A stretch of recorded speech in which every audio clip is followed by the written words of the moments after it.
Top EU officials warned China's leader Xi Jinping at a virtual summit Friday that any attempt to aid Russia's war in Ukraine could hurt business ties between the two economic superpowers.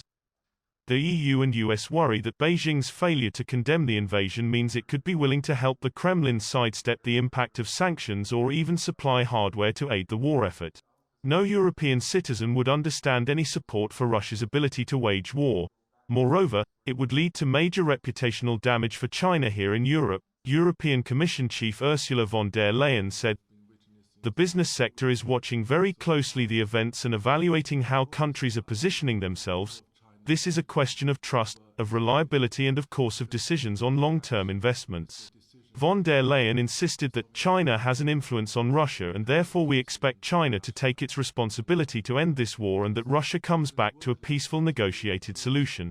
The talks with President Xi, initially intended to focus on issues like trade and climate change, were overshadowed by Western fears of Chinese support for Moscow in its attack on Ukraine.